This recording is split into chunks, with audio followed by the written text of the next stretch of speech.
Bueno, bienvenidos, bienvenidas a todos. Mi nombre es Fernando Gotz, soy el presidente de la asociación. Estoy en Barcelona, España, y bueno, haré hoy de anfitrión de esta reunión, la reunión número 22, decimosegunda, no, 22, bueno, me voy a liar con con el término. La reunión número 22 del grupo GELA, del Grupo Latinoamericano de Estudios sobre Histiocytosis, y hoy tenemos una agenda muy interesante, un tema que siempre que quisimos tocar, que era el tema también de España en general, qué es lo que sucede con la histiocytosis en España. Este grupo realmente está basado muchísimo en todo lo que es el trabajo de los profesionales de Latinoamérica, y también todo ese trabajo llega a España y viceversa. Así que es un placer que podamos realmente contar hoy con Xavier y nos pueda contar desde su perspectiva qué es lo que está sucediendo aquí en España. Un poco de normas para hoy lo hacemos en Zoom porque teníamos la verdad que bastantes pocos internacionales hoy, así que decidimos hacerlo en Zoom y por supuesto grabamos la reunión para después poder subtitularla y poder subirla a nuestro canal de YouTube donde están todas estas reuniones subtituladas. Así que por favor, el que no tenga necesidad de tener la camarita encendida, por favor no enciendan las camaritas ya que lo vemos todos y por un tema de privacidad y porque se está grabando. Nada, y si tienen alguna pregunta, la pueden poner en el chat y les iremos contestando, ya sea en vivo o al final de cada presentación.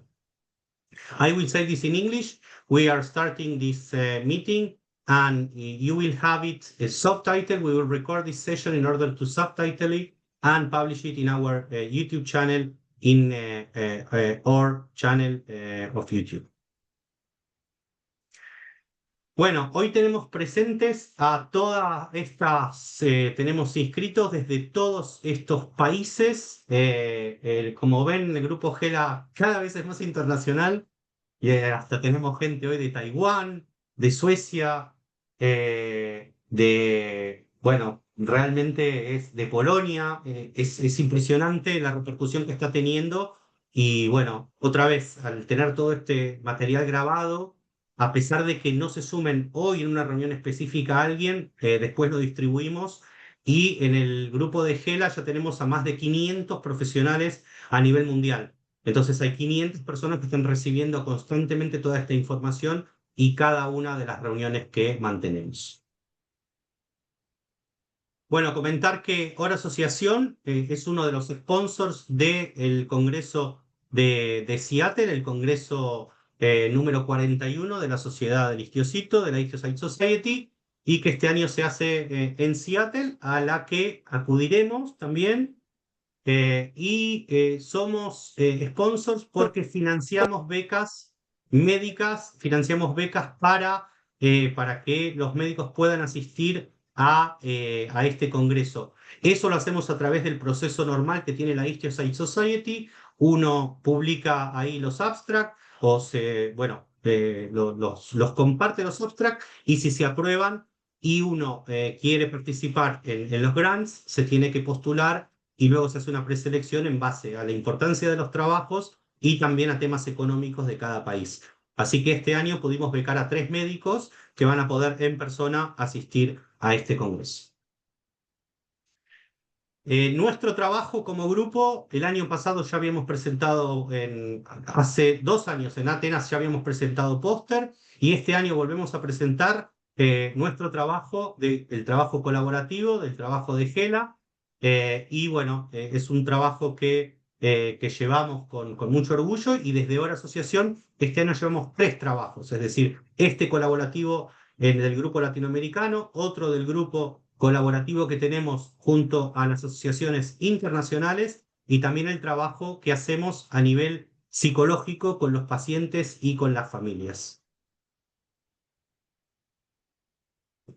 Me parece sumamente importante esta reunión que mantuvieron en julio el grupo argentino de histiocytosis, o algunos de los que están sobre todo en Capital Federal, en Buenos Aires, y que vienen trabajando hace muchísimos años, y como excusa un poco del trabajo que viene haciendo La UBA, desde, bueno, Catalina Lava, la doctora María Catalina Lava, presentó el trabajo que está haciendo a nivel de investigación básica y por lo que he entendido tuvieron lugar para, bueno, charlar también sobre tratamientos, sobre los aspectos clínicos y demás. Y había representantes no solo de la Universidad de Buenos Aires, sino también del Hospital Garrahan, del FLENI, también habían dentistas de la Universidad de Buenos Aires, así que bueno, un trabajo en equipo, Jorge Breyer también estaba ahí, un trabajo en equipo que se viene realizando muchísimo también online y por fin también se pueden encontrar cara a cara y seguir compartiendo y seguir tejiendo complicidades y ver de qué manera se puede seguir colaborando en la investigación. Bueno, como decía, el que se puede leer también a través de este QR, todas las reuniones que venimos manteniendo se graban y uno las puede volver a ver en el canal de YouTube de la asociación. Así que si uno escanea este QR, puede ver todas nuestras charlas subtituladas a lo largo de los últimos 3 años que venimos trabajando en equipo. Bueno, siempre mencionar y destacar que desde la asociación pusimos en marcha este trabajo y realmente trabajamos también de la mano de médicos para hacerles una devolución acerca de sus pacientes para el que nos lo solicita. Tenemos contratadas a 3 profesionales, a 3 psicólogas que llevan grupos de adultos. Tenemos un grupo de adultos, grupo internacional donde participan pacientes argentinos, brasileños, panameños, españoles, americanos que hablan español. Así que este grupo es moderado por las psicólogas. Tenemos otro grupo de padres de pacientes con histiocytosis, que también nos juntamos desde hace bastante tiempo. Y todo esto es online y todo el tiempo que quieran nos pueden derivar casos a través de el mail que aparece aquí. Así que si quieren más información o quieren participar o derivarnos casos, estamos abiertos. Es un servicio que ofrecemos gratuitamente. Listo, de mi parte es todo. La próxima reunión la haremos el 20 de noviembre, ¿ok? Y avisaremos el tema y agenda, bueno, un par de semanas previo a la charla, ¿ok? Así que bueno, hoy presento la agenda de cómo haremos hoy. Arranca Jorge con una breve introducción sobre la histiocytosis en adultos, algunas reflexiones que quiere hacer. Luego la presentación principal va a cargo de Xavier Solanic, que está ahí con nosotros, que es un médico internista del Hospital de Belviche aquí en Barcelona, con el que ya vengo colaborando al que vengo torturando desde hace un par de años ya. Y también veremos el seguimiento de un caso que ya había presentado la doctora Magdalena Esqueloto y que nos dará un update de cómo va el caso. Y luego hacemos una sesión abierta. Hoy tal vez sea una reunión más corta, así que bueno, aprovechemos ese tiempo que tenemos para presentar preguntas al foro de expertos que tenemos también hoy. Así que nada, los dejo con Jorge. Jorge, todo tuyo. Sí.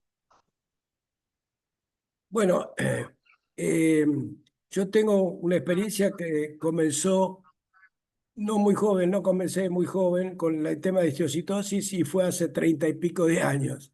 Este, Me dediqué obviamente a la parte pediátrica, pues soy pediatra, y la conexión con los adultos, porque digamos, uno tiene que pensar en los pacientes pediátricos que se vuelven adultos y en la histiocytosis de adultos, a la cual se va a referir específicamente mi colega Xavier.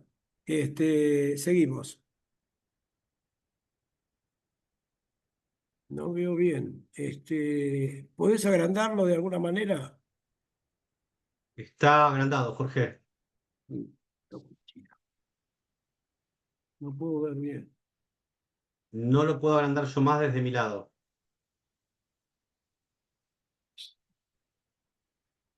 Igual si no la tenés vos, la presentación.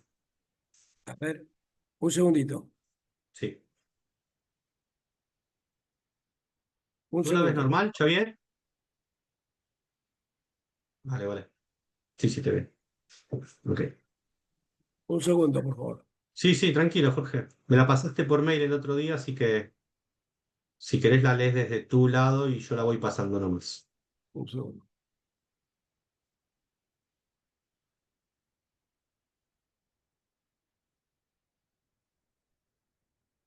Bueno, aprovecho Un hasta que segundo. Jorge... Sí, sí, Ahí, tranquilo. sí, sí. Aprovecho hasta que Jorge, bueno, lea su presentación y otra vez enfatizar en que esto es un Ahora sí. deseo, ¿sí? Es un Sí, deseo de mucho tiempo de poder charlar en conjunto, tanto gente que tiene tanta experiencia en pediátricos con gente que ahora también va a ver adultos. bueno, Dale, acá Jorge.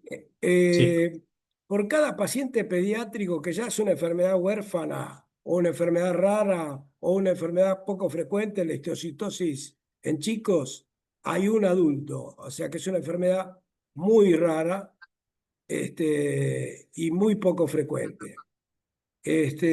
Digamos, yo estaba pensando en los pacientes de alto riesgo en histiocytosis que tienen compromiso de hígado, de vaso, de sistema hematopoyético y compromiso de gastrointestinal, que hasta hace poco era mayoritariamente mortal en muchos de los casos, y eh, con los tratamientos de Target pasó a ser una enfermedad crónica, con lo cual muchos de estos chicos pueden recidivar, reactivarse y pasar a la edad adulta. La otra cosa que yo pensaba en los pacientes de bajo riesgo, llamados así porque no tener compromiso visceral, o de riesgo del sistema nervioso central, que tienen lesiones óseas en la base del cráneo. Estos chicos tienen una evolución crónica y muchos de ellos pasan a la edad adulta. Eso, y otro tema a tratar, que esta enfermedad, a medida que la vamos conociendo, frecuentemente tiene una evolución crónica, sobre todo en los chicos que son tratados con protocolos cortos. Entonces, todos estos chicos tienen potencialidad de pasar a la edad adulta con todas las complicaciones que pueden llegar a tener, por la cual la conexión, el debate y la colaboración entre los médicos pediatras y los médicos de adultos se hace esencial. Yo no logré eso en esos años y espero que se vaya mejorando con el tiempo, por lo menos en el ambiente que yo me manejé. Hay mucho por hacer. La próxima.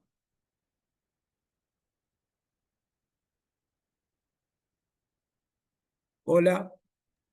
ya está en pantalla, Jorge. Perdón. Falta de reflejos.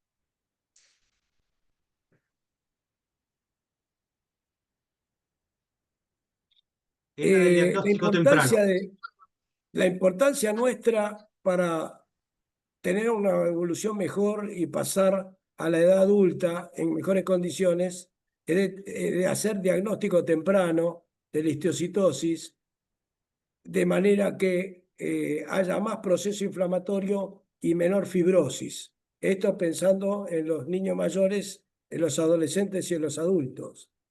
El compromiso de piel, el compromiso de ganglios, el compromiso de óseo, especialmente los sitios de riego del sistema nervioso central. El compromiso hipofisario también es importante porque muchos de los chicos con compromiso endocrinológico van a pasar a la edad adulta. Y la conexión en la práctica se ha hecho difícil. Después, la importancia del diagnóstico temprano en enfermedades que están apareciendo cada vez más, chicos que fallecen, que fallecían y que ahora se transforman en enfermos crónicos, y el principal problema, de ahí el trabajo nuestro colaborativo con Jean Donadieu, es el problema de las enfermedades neurodegenerativas. Nos estamos concientizando de que hay que seguir de cerca a los pacientes crónicos y seguirlos desde el punto de vista neurocognitivo, desde el punto de vista de imágenes y del punto de vista potenciales evocados, para la posibilidad de diagnosticar tempranamente estos problemas y que estos problemas sean más inflamatorios que compromiso gliótico, donde ya hay menos cosas por hacer.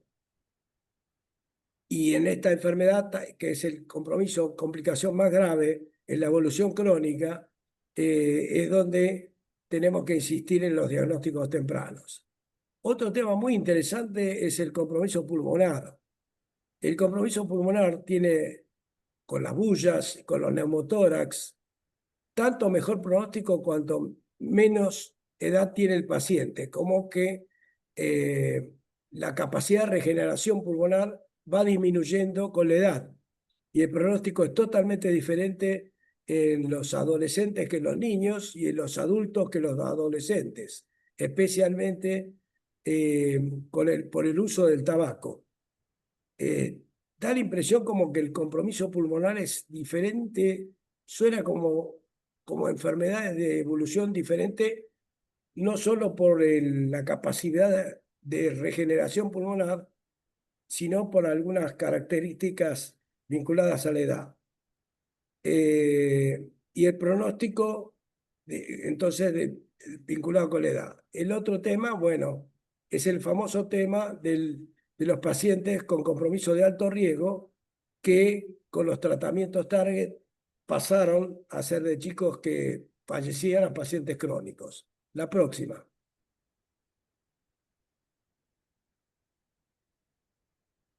Perdón.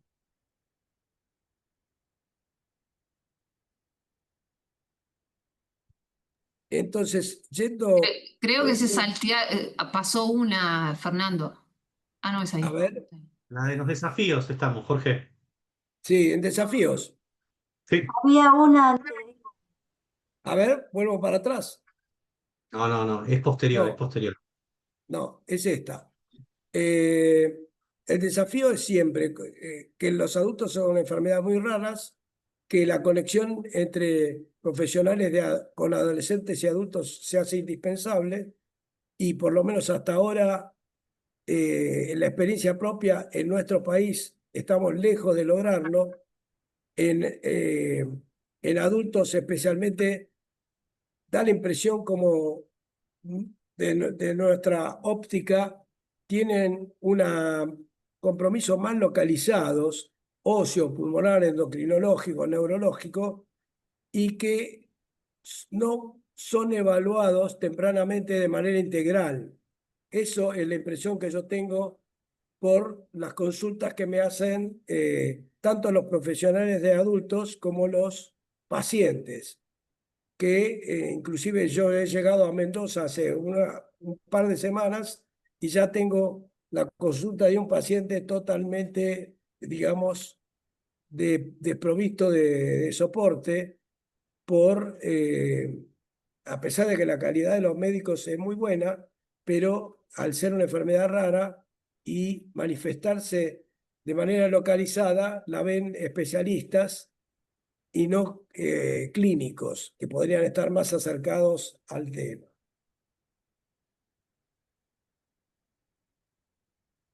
El otro tema que quería hablar y que vengo hablando hace rato para terminar prácticamente con mi breve exposición es que los pacientes en la medida que van evolucionando pueden dar lugar a histiocytosis mixtas o a histiocytosis asociadas. Las histiocytosis asociadas a otras patologías histiocíticas como el Rosa-Dorfman, el Ehrlich-Chester, la linfohistiocytosis hemofagocítica, la histiocytosis malignas. Y las histiocytosis mixtas pueden asociarse con leucemia, linfomas u otros tumores sólidos, de manera tal de que nosotros podemos tener pacientes con histiocytosis de Langerhans que en cualquier momento roten o se asocien con estas patologías. Y es interesante cómo puede ser solo explicable por epifenómenos mal conocidos, que la histología de una de un oxantoma granuloso juvenil es similar a una histología de un Erdheim-Chester, y quizá factores epigenéticos hacen que sean en el chico y en el adulto enfermedades diferentes. Lo mismo vale ni que hablar para la histiocytosis de Langerhans en chicos, con la misma mutación que el Erdheim-Chester, que da una patología, una clínica totalmente diferente. Yo creo que va rotando, se va evolucionando el sistema inmunológico con la edad e impacta de manera diferente, es una opinión. Bueno, como conclusión, la importancia de la conexión entre los profesionales de los pacientes a través de diferentes edades y la importancia del diagnóstico precoz y el seguimiento multidisciplinario para controlar la enfermedad y disminuir las secuelas. Muchas gracias. Muchísimas gracias, Jorge. Buenísimo, clarísimo, creo. Y bueno, son puntos que, como venía diciendo al principio, me parece que hace años que lo venimos pensando y por fin le podemos... Uy, no te había dicho de subir la cámara antes, mira, ahora la subiste, te vemos la cara. Antes te veíamos solo la parte de arriba. Y, y bueno, es tan importante otra vez la conexión que estamos planteando ahora entre lo pediátrico y qué pasa después o qué pasa de grande. Así que bueno, Xavier nos dará un poco de luz sobre esto. Así que Xavier, cuando quieras compartir tu presentación, no sé si hay alguna pregunta, alguien que quiera hacer algún comentario ahora o lo dejamos para después. Si no, Xavier, podés compartir tus diapositivas. ¿Pueden ver las diapositivas? Sí, perfecto. Bueno, en primer lugar, agradeceros, ¿no?, la posibilidad de unirme, ¿no?, a estas reuniones y de conoceros, que hasta ahora no había podido conectarme. La verdad es que es un placer y, y espero poderme conectar en el futuro, ¿no?, y aprender de todos ustedes. Yo creo que realmente en España no tenemos, bueno, hay realmente poca gente que tenga interés en estas enfermedades que no sean pediatras. Y es una lástima, ¿no? Porque al final, ¿no?, como dice Jorge, estos pacientes hoy en día pues, son pacientes crónicos y es necesaria una transición y un seguimiento, ¿no?, a largo plazo, ¿no?, de los pacientes. Y es un poquito lo que, bueno, nos ha pasado, ¿no? Y nos hemos tenido que adaptar y empezar a aprender de la enfermedad de Langerhans, sobre todo, que es una enfermedad que es más típica de la edad pediátrica. Y un poquito, pues os voy a explicar las peculiaridades de lo que es el sistema sanitario español.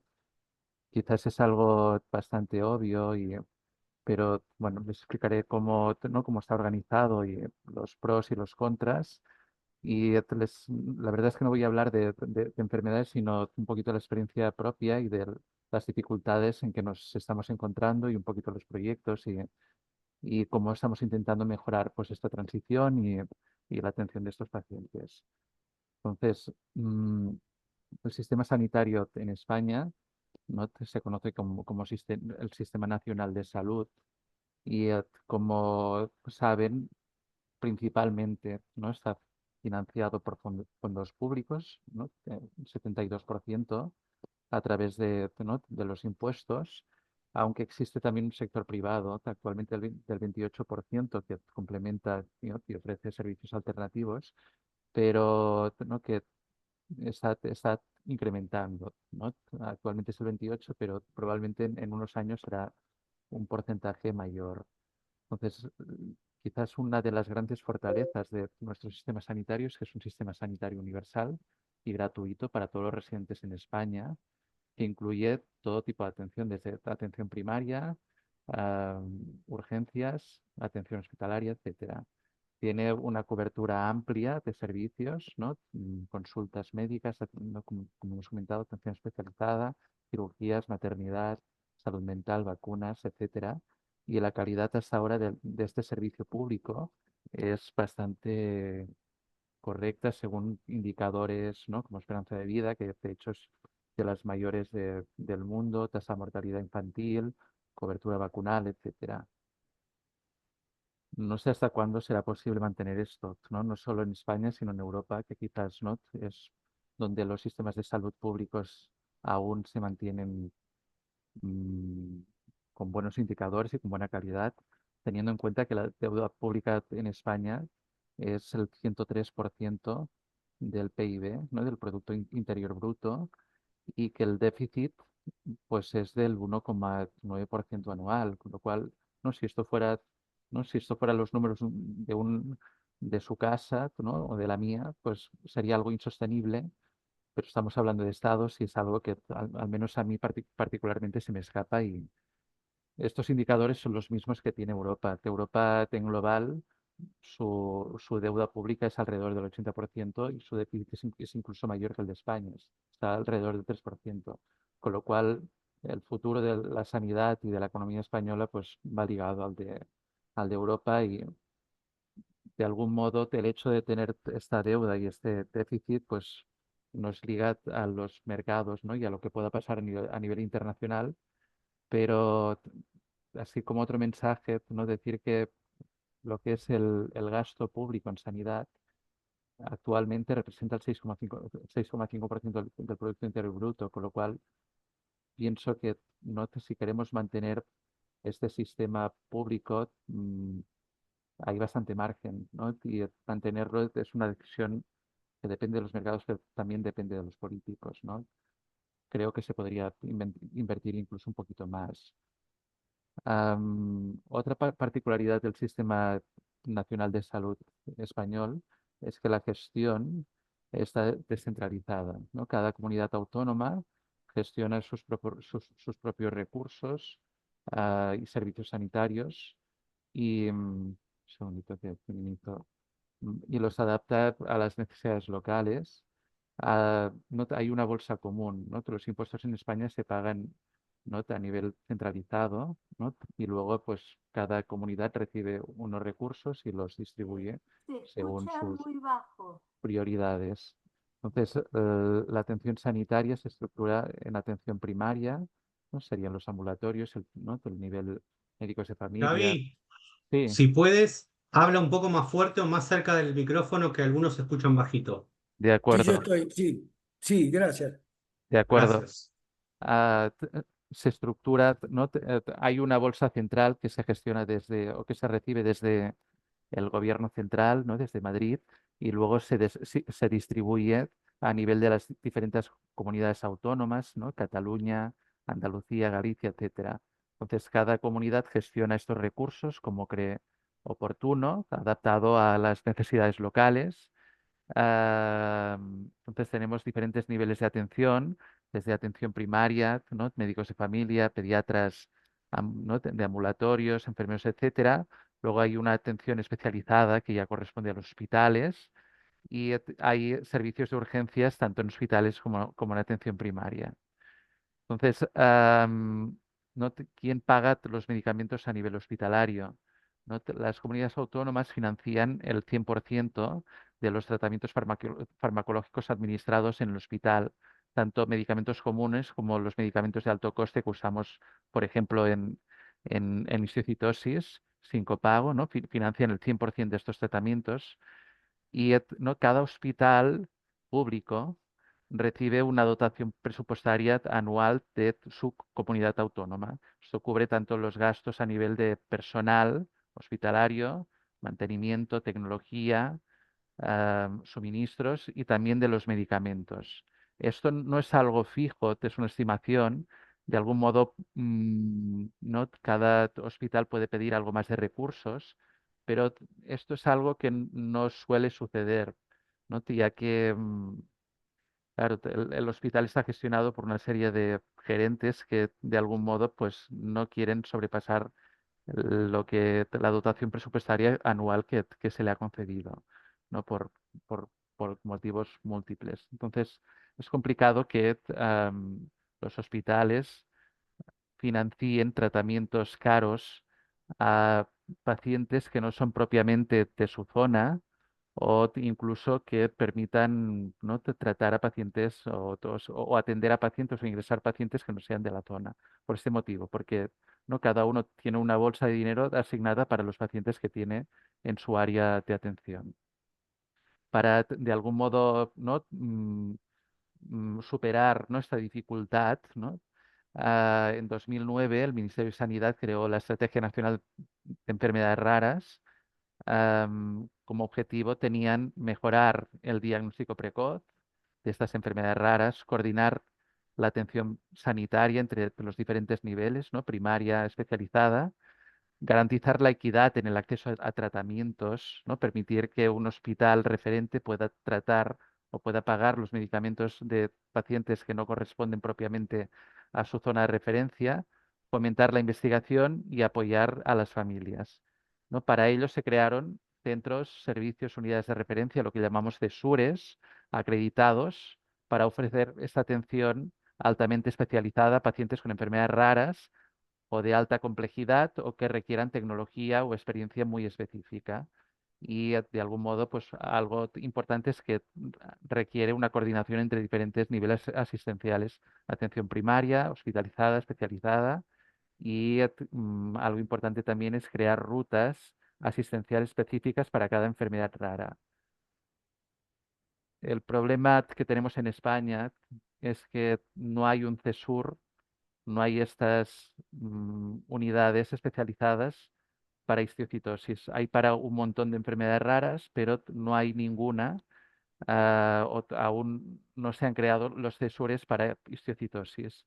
Entonces, ¿qué pasa? Que en España es muy complicado, es prácticamente imposible hoy en día tener centros de referencia como los que hay en Francia o como los que hay, ¿no?, en otros países. Y mm,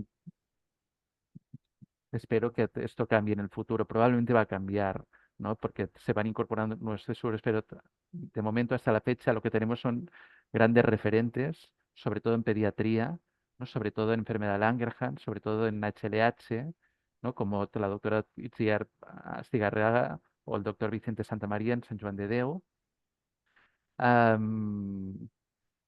que conocen mejor que yo, ¿no? Pues ellos son pediatras, yo soy internista y les explicaré un poquito la experiencia que hemos tenido en el Hospital de Bellvitge y por qué hemos ido adquiriendo experiencia sin ser centro de referencia, por lo que les hemos comentado.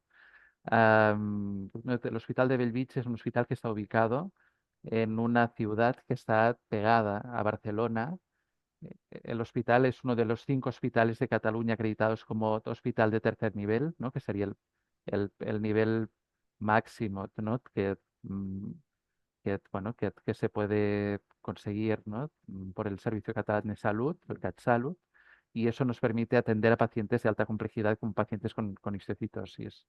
Cuenta con todas las especialidades médicas excepto pediatría y obstetricia, ¿no? Esto es un hándicap que tenemos en el hospital.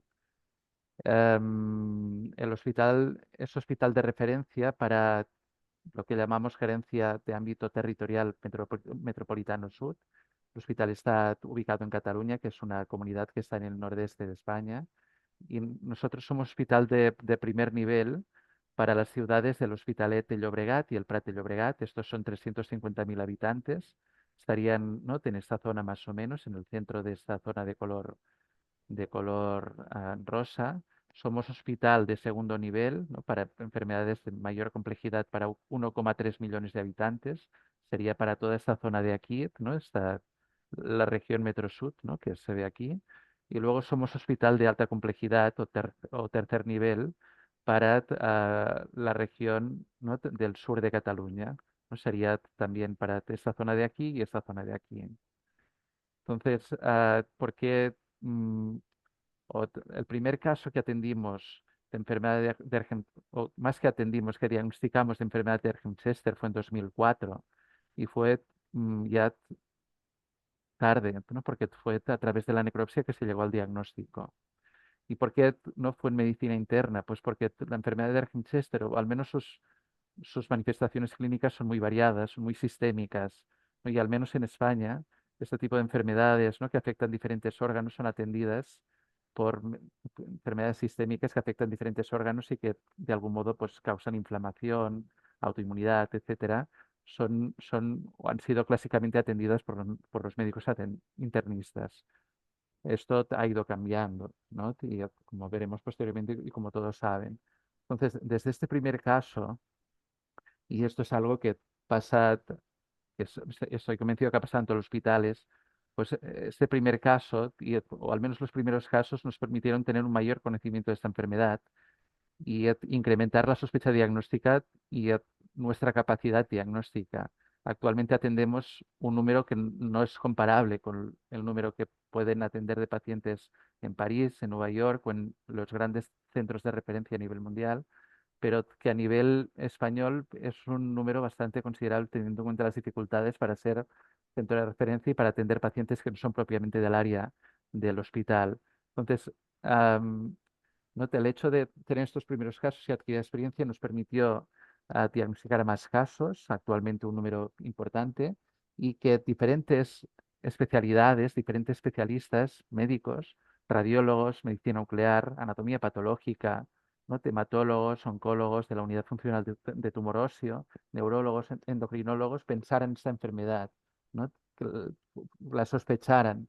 Y pienso que hoy en día somos capaces de diagnosticar de forma precoz estos pacientes, al menos en nuestro centro, y debido pues, a esto, ¿no? A ver casos y a que diferentes especialidades vayan conociendo las diferentes manifestaciones que pueden tener estos pacientes. ¿No? Como saben, hoy en día esta ya no es una enfermedad que se considere inflamatoria, ¿no? Desde el 2012, ¿no? A raíz de la publicación, ¿no? Del doctor Jarochet, ¿no? Posteriormente, pues, ¿no? Se ha visto que esta es una enfermedad en donde hay mutaciones somáticas y en 2016 se consideró un cáncer, ¿no? Una enfermedad neoplásica, hematológica, ¿no? Por la Organización Mundial de la Salud. Y afortunadamente esto nos ha llevado a entender mejor la patología de esta enfermedad y a tratarla mucho mejor.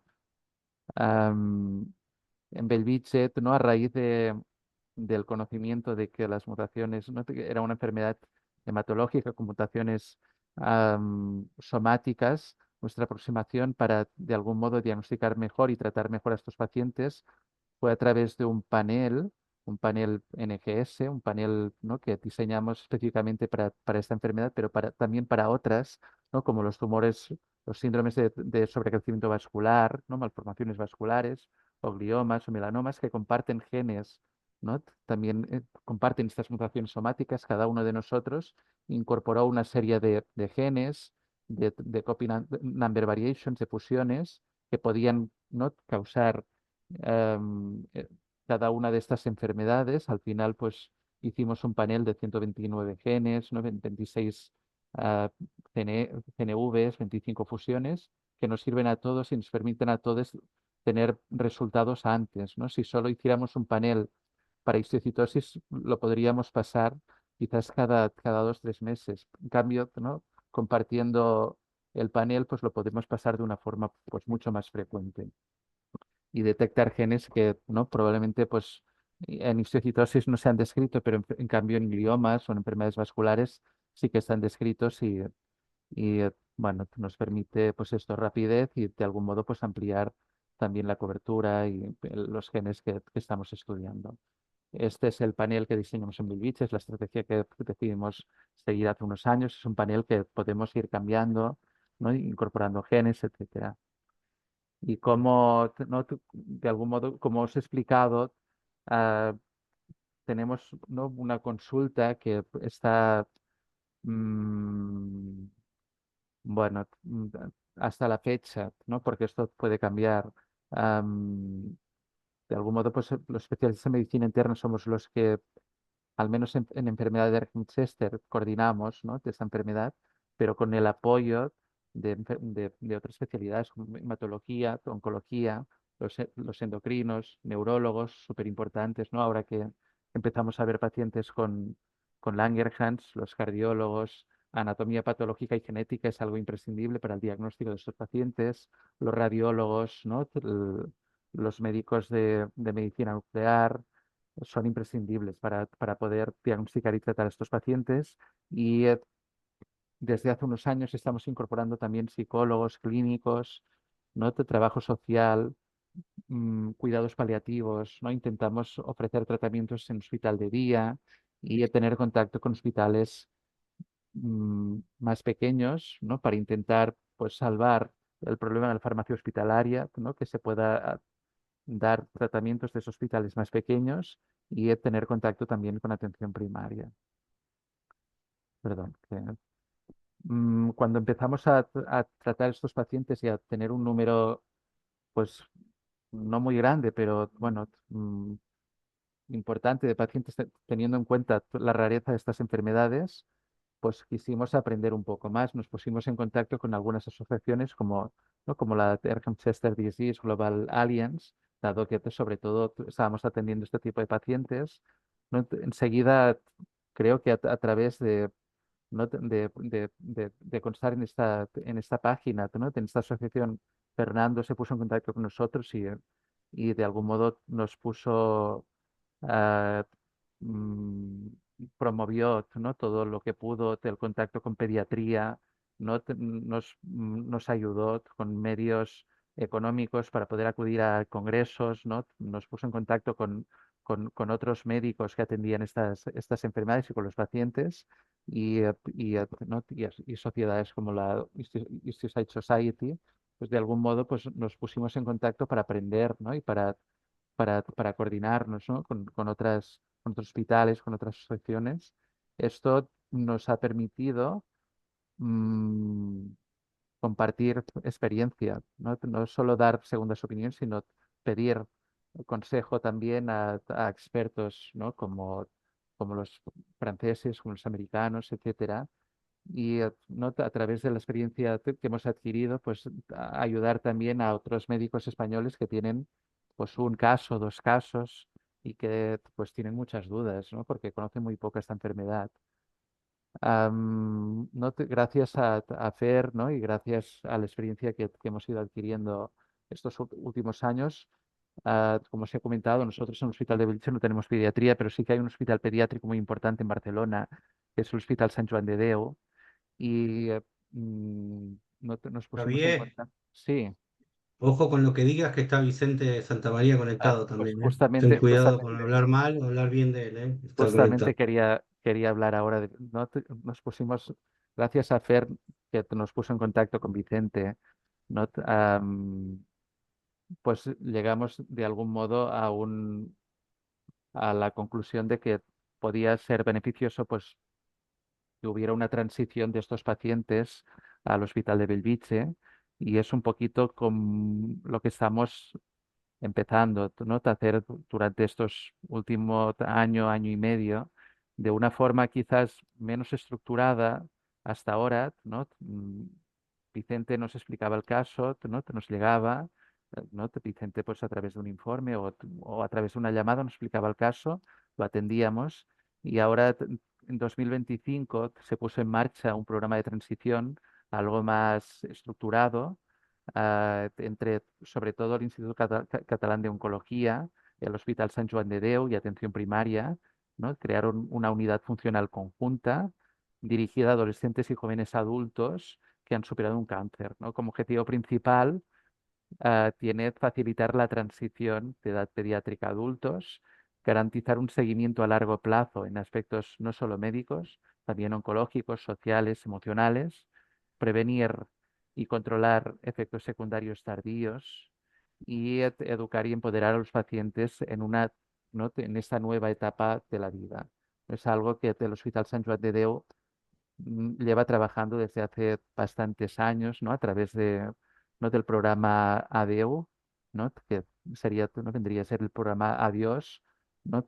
Pero que de algún modo para pacientes oncológicos ¿no? Se ha oficializado pues, en este 2025. La unidad está compuesta por profesionales de Sant Joan de Déu, del Instituto Catalán de Oncología, ¿no? Y el Hospital de Bellvitge en el caso de la histocitosis, atención primaria, incluye médicos oncólogos, hematólogos, internistas, pediatras, enfermería avanzada, psicooncólogos, trabajo social y otros especialistas. Entonces, ¿no? Cada caso se evalúa en un comité clínico periódico y se asigna un plan de seguimiento individualizado según 3 niveles, ¿no? Según el nivel de riesgo. Si el nivel de riesgo es bajo, hay bajo riesgo de secuelas, este enfermo o este paciente que no te está curado, se deriva a atención primaria. Si el riesgo es medio, ¿no? ¿no? Se deriva a hospitales comarcales del Instituto Catalán de Oncología, y cuando el riesgo es alto, hay alto riesgo de secuelas, se deriva a una unidad funcional directamente. En el caso de la cistocitosis, se acordó con Sant Joan de Déu que las que se derivarían al Hospital de Bellvitge, Instituto Catalán de Oncología, serían la cistocitosis o concretamente, ¿no? Debido, ¿no? a qué es lo que se ve en pediatría, la enfermedad de Langerhans con CNS RIS, aunque no se puede ampliar en función de lo que consideren los médicos que atienden a estos pacientes en Sant Joan de Déu. Entonces, como ¿no? Al final lo que queremos prevenir, ¿no? o lo que queremos detectar de forma precoz es la enfermedad neurodegenerativa, sobre todo para enfermedad de Langerhans, aunque ¿no? Hemos visto que algunos pacientes con Erkman-Chester acaban desarrollando este tipo de complicaciones. Lo que hicimos, y gracias a Vicente, ¿no? y apoyándonos en protocolos que nos pasó, es realizar en cada visita pues, una exploración neurológica mm, completa, ¿no? Incluimos el SARA en cada visita. Acordamos de realizar una resonancia cerebral anual con espectrometría, y aquellos que tienen sintomatología o aquellos que tienen afectación radiológica, les realizamos un estudio neurológico más completo, con un estudio neurocognitivo, realizamos los potenciales evocados y acordamos con los neurólogos realizar también marcadores bioquímicos en plasma, pero si es posible también en el líquido cefalorraquídeo, que incluya neurofilamentos o aquellos marcadores que tengamos disponibles para detectar de forma precoz afectación a este nivel. Algo, ¿no? que estuvimos también pensando en Belvitge era incorporarnos en registros a nivel internacional, pero finalmente, y teniendo en cuenta, ¿no? que al menos en adultos en España no sabemos quién está atendiendo a estos pacientes, lo que decidimos es crear un registro, lo llamamos REDIST, que al final el objetivo principal es identificar a pacientes, pero también a los facultativos que tratan a estos pacientes, ¿no? Como otros registros queremos describir manifestaciones clínicas, etcétera, pero lo que queremos sobre todo es crear una red, ¿no? de pacientes, de facultativos con interés, ¿no? O que traten a estos pacientes, y empezar a colaborar, ¿no? entre nosotros, y a crear proyectos de investigación, o al menos, ¿no? incrementar el conocimiento en estas enfermedades y crear un grupo de trabajo. Este registro ya está en marcha. Actualmente han mostrado interés en participar pues unos 20 centros de diferentes comunidades autónomas españolas, ¿no? Y, como ven, pues de diferentes regiones de España, hospitales pequeños, hospitales grandes, y estamos, ¿no? Es un registro que está aprobado por nuestro comité de ética, ya dispone de una plataforma web, ¿no? que nos permite incluir los datos de una forma más fácil. Ya, ¿no? Como les he comentado, hay bastantes centros interesados que están firmando ya los documentos, o que están pasando los CEICs locales, firmando los documentos específicos para el registro. Estamos ya dando acceso individual a algunos investigadores, y esperamos que pronto pues, podamos disponer de datos y de una red efectiva, ¿no? para empezar a crear proyectos de investigación a nivel español en el campo de los adultos, que es un campo que hasta ahora pues, no se había trabajado demasiado. Entonces, esta es la interfaz, ¿no? Cada médico que, que tenga acceso, pues tendrá un acceso individual a la web. Esta vendría a ser la estructura, ¿no? Hay diferentes, bueno, como carpetas, ¿no? Con los datos del paciente, diagnóstico, enfermedades asociadas, datos de la biopsia, ¿no? Para poder recoger datos tanto retrospectivos como prospectivos.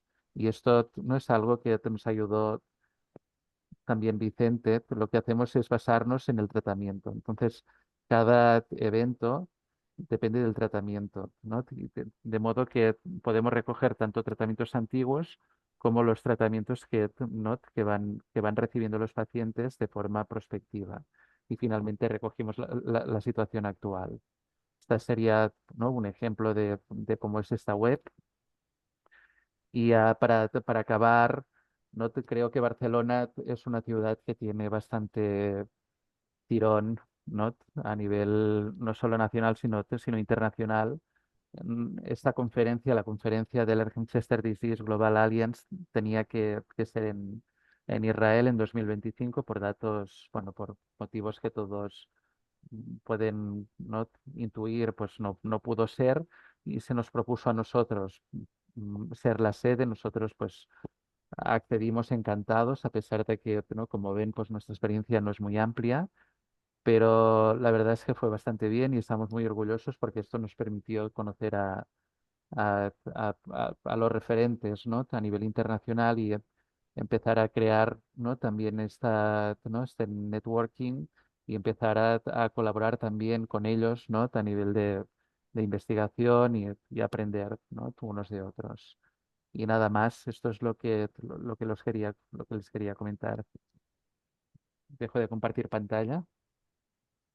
Muchísimas gracias, Xavier. Déjame complementar también con eso ahora que mencionabas el Congreso de Barcelona, que están disponibles todas las grabaciones de esas charlas también, que fueron, como dices tú, de los referentes tanto en Ergen-Chester, que son bastante parecidos a los de ictiocitosis, así que al LSH, así que bueno, están todas disponibles en la plataforma de la Ergen-Chester Global Alliance en el canal de YouTube. Se pueden ver y están traducidas a 5 idiomas, así que es un material realmente importantísimo. Y aprovechar que está Vicente, está por ahí, no sé dónde está ahí, pero no sé dónde es ahí, pero está. Así que Vicente, si querés comentar algo. No, bueno, estoy en Houston, pero estoy aquí con vosotros. Oye, Xavier, muchas gracias por la presentación. He llegado un poco tarde porque con estos horarios estoy un poco descolocado. Eh, pero la verdad, lo que quería expresar es un poco un agradecimiento al mundo de los adultos, porque me costó encontrar a alguien en ese ámbito que estuviera cuidando de estos pacientes y gracias a Fernando pues lo encontramos y estaba justo al lado.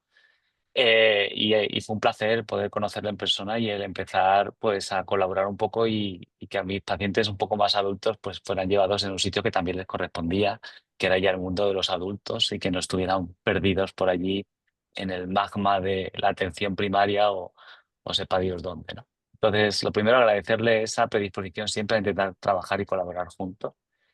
Y otro, darle la enhorabuena por el trabajo que está haciendo tan espectacular en cuestión sobre todo de registro y de intentar pues, buscar nuestros datos de España para ver dónde están estos pacientes, se están llevando estos pacientes.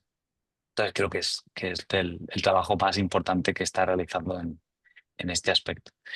Y nada, que es un placer veros como siempre. Gracias, Vicente. Yo te quería preguntar también, esto, por ejemplo, que está mencionando Xavier, de esta colaboración o este clivaje o la transición de esto de los pacientes pediátricos hacia un centro de referencia de adultos. ¿Es exclusivo de San Juan de Deu o existe como una red o una voluntad de querer el resto de los hospitales o es algo muy particular por ahora? Por el momento es algo muy particular. Entendiendo sobre todo que como las competencias en sanidad están repartidas a cada una de las comunidades, cada uno organiza su sistema de salud como quiere Ujú. y esto al final es el último fleco que queda desligado en un engranaje que es enorme, ¿no? Entonces aquí pues siempre los esfuerzos de servicios en concreto, familias en concreto, tienen un poder absoluto para que estas engranajes se terminen cerrando. Entonces, no, es algo muy único. Vale, yo me quiero sumar a tus agradecimientos a Xavier porque desde que tenemos un referente también para adultos, realmente, que es algo que recién estaba comentando, los adultos están muy hiper perdidos y el tener esa segunda opinión, el poder acudir a él, todo el gabinete que tiene, a los pulmonares, a los dermatólogos y demás. Eso va a ayudar mucho a que la comunidad de los adultos también se una de alguna manera, así que está siendo un pionero Xavier en todo esto. Y puedo contar la anécdota, en realidad fue que la conocí a la de Ergenchester, a la de la asociación la conocí en Estocolmo en un congreso y me dijo, ¿sabes que hay una gente en España que también, Y resulta que era al lado de mi casa. Así que bueno, nada, gracias, muchísimas gracias, Xavier. Gracias, Vicente. Gracias, gracias a Bueno, vosotros porque de algún modo nosotros estábamos muy solos también, ¿no? Y gracias a Fernando y gracias a, ¿no? a Vicente, pues vimos que, bueno, que realmente pues hay mucho trabajo ya que se ha hecho y Fernando nos conectó y Vicente nos está conectando y nos está enseñando, ¿no? Ah, de Langerhans, que es una enfermedad que nosotros, pues la verdad es que conocíamos muy poco. hoy también está conectado Juan Pablo Muñoz, que es otro de los discípulos de Vicente del Hospital San Juan de Deo, que también sigue con la cistiocitosis.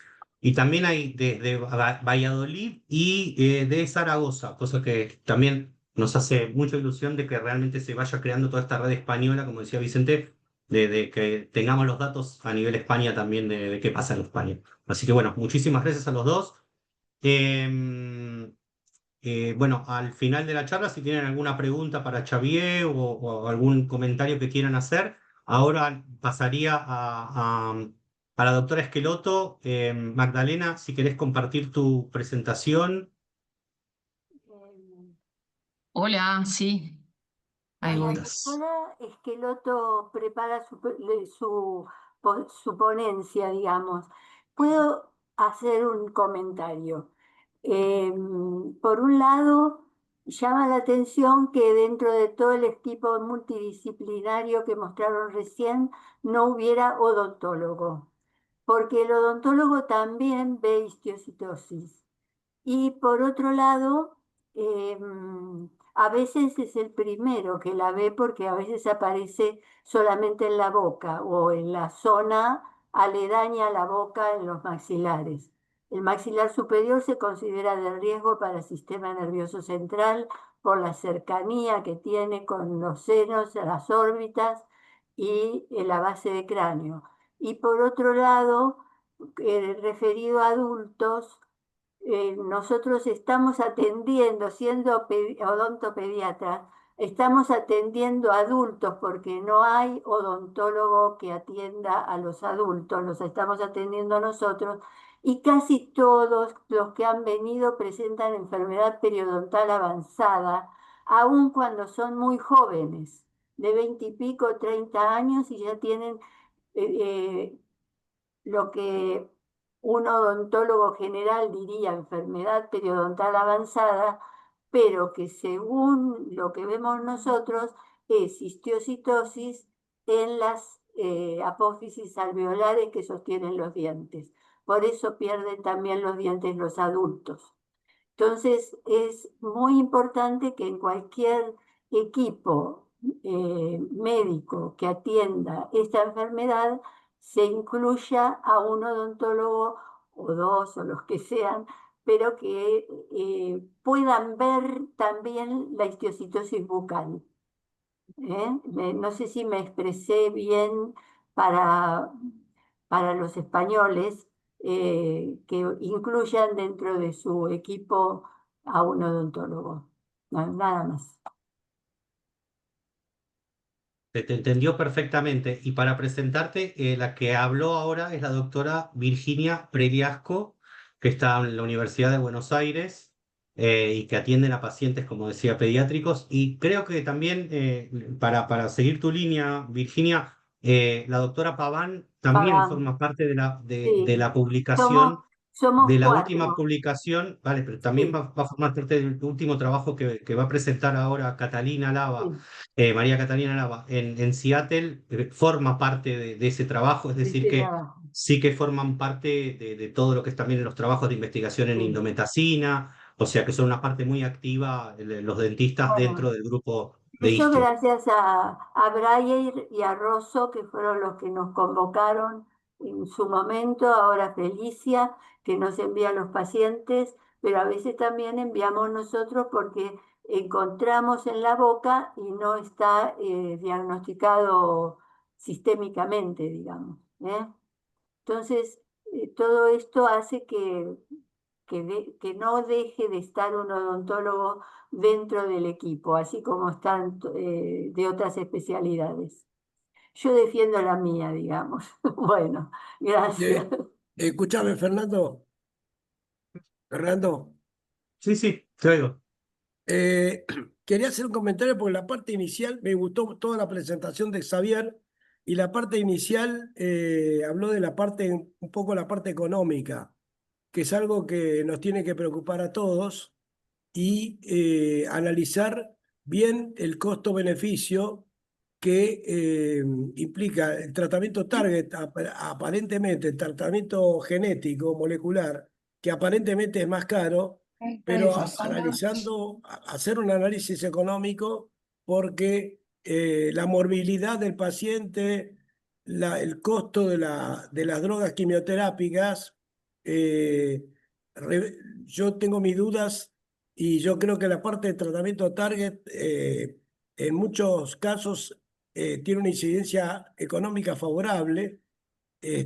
O sea que hay que analizar bien el costo-beneficio de todo el tratamiento y inclusive las evaluaciones radiológicas, la ecografía versus la tomografía. Hay una serie de cosas para analizar desde el punto de vista económico para mejorar la disponibilidad de los tratamientos que realmente son los más útiles.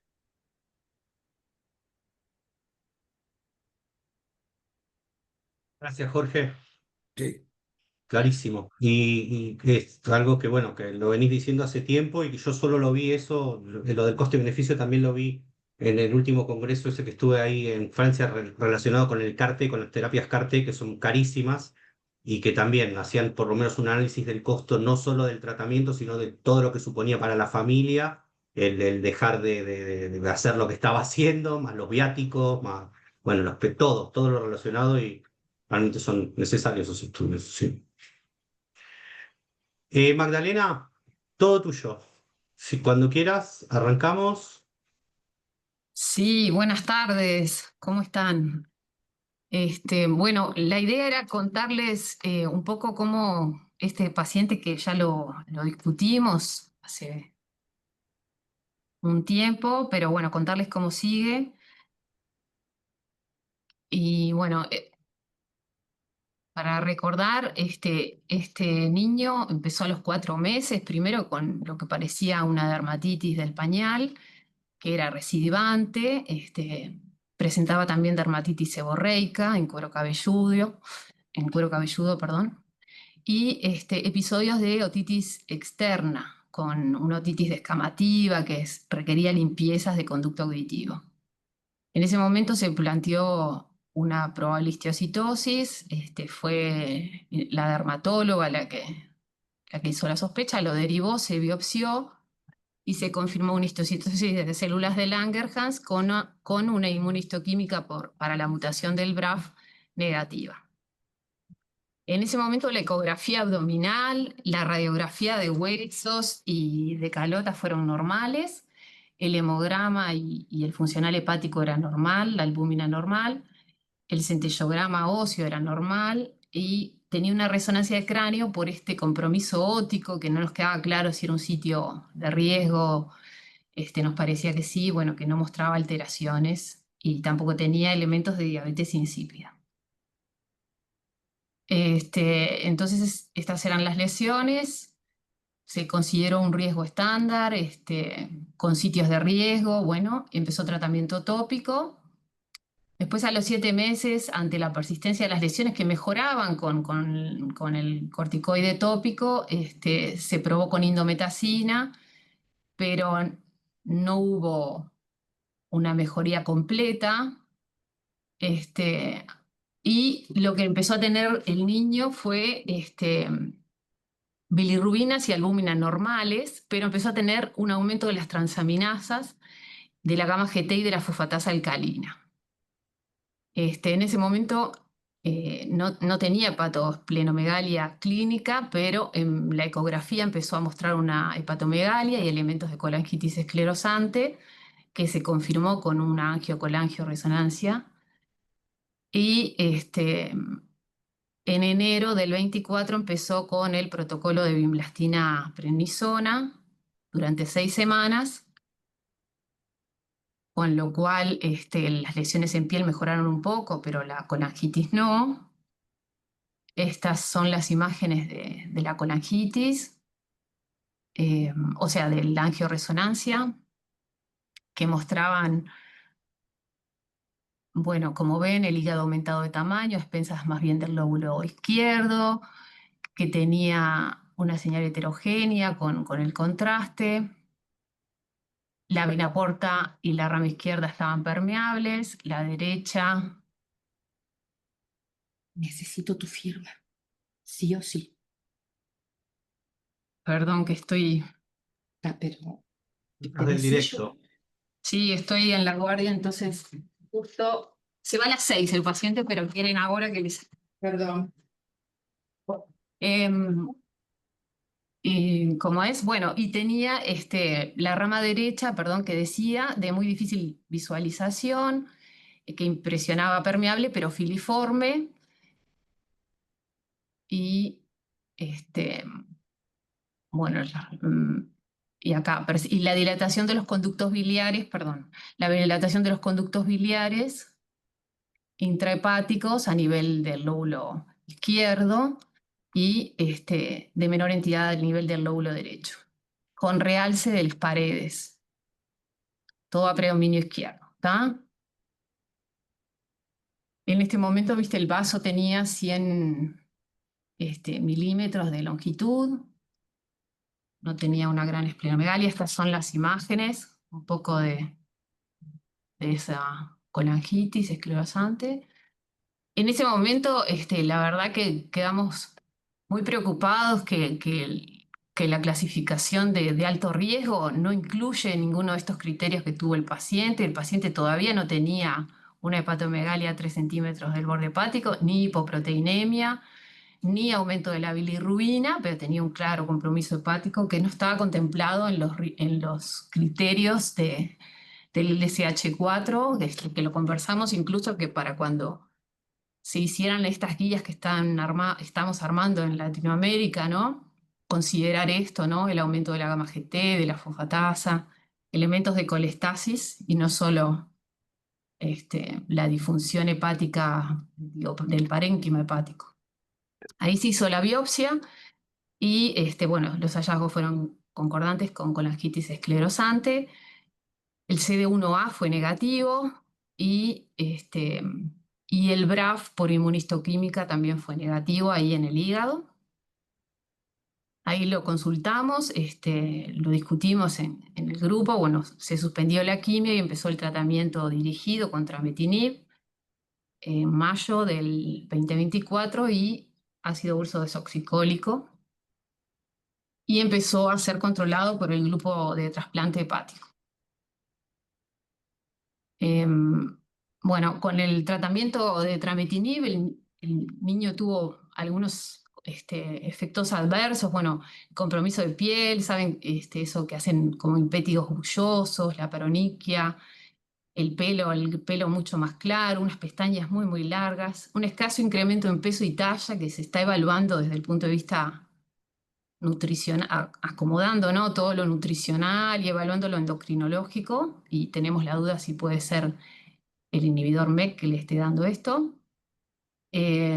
Ha tenido episodios de prurito y de acolia, pero que no son muy significativos. Siempre mantiene una bilirrubina normal, como decíamos. Lo que él presentó fue la gamma GT y la fosfatasa alcalina aumentadas y unas transaminas de hasta 500 más o menos. Bueno, en el control a los 3 meses, la verdad que no había muchos cambios. Lo que sí es que había como más fibrosis en el lóbulo derecho, y un lóbulo derecho que parecía un poco disminuido, y disminución del engrosamiento parietal periductal. El ecodoppler en ese momento, bueno, mostraba que el vaso estaba aumentando de tamaño, tenía 100, antes medía 82, y bueno, el flujo era hepatópeto, la vena porta medía 5 milímetros,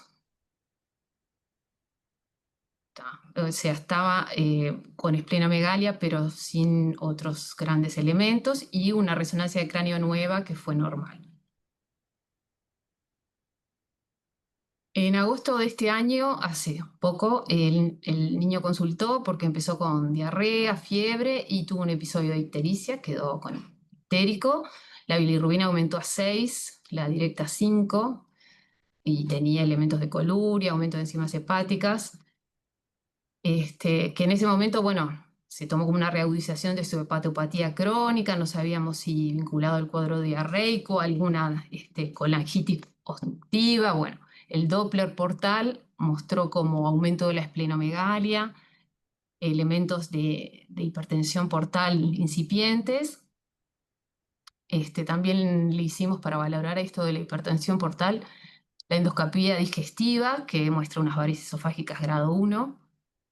Y bueno, recibió antibióticos, si bien los reactantes de fase aguda y los cultivos fueron negativos, y mejoró la colestasis, volviendo a valores normales como antes.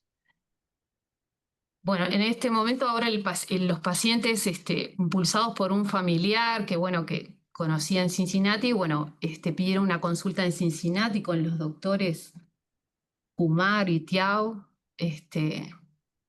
y bueno, y ellos, les quería comentar esto que nos planteaban, bueno, enfatizar en la nutrición, en las vitaminas, evaluar lo hormonal, continuar con el trametinib, nos dijeron, no agregar otros medicamentos.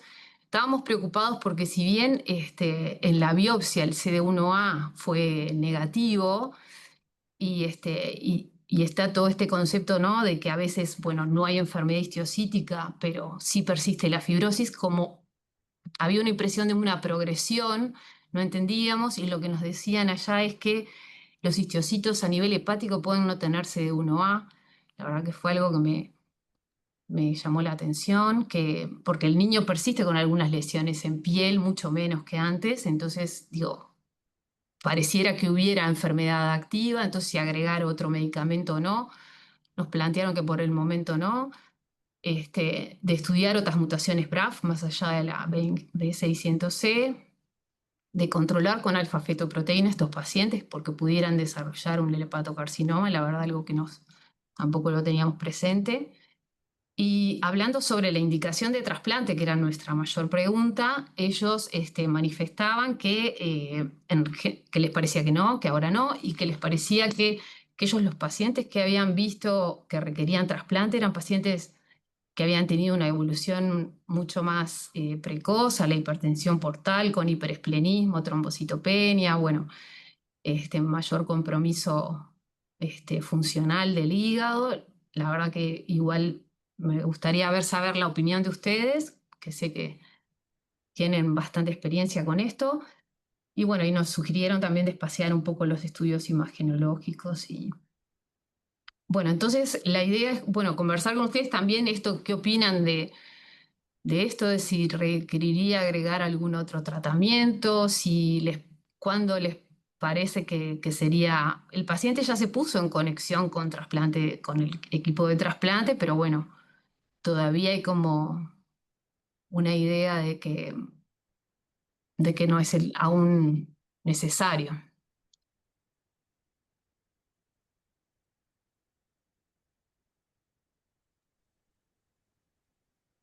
Gracias, Magdalena. ¿Comentarios? Sí, no sé si alguien quiere hablar aparte. Adelante, Brian. Sí. Bueno, mira, nuestro trabajo en indometacina, que fue uno de los, prácticamente después del trabajo inglés el primero, fue útil la indometacina claramente en los pacientes con lesiones óseas.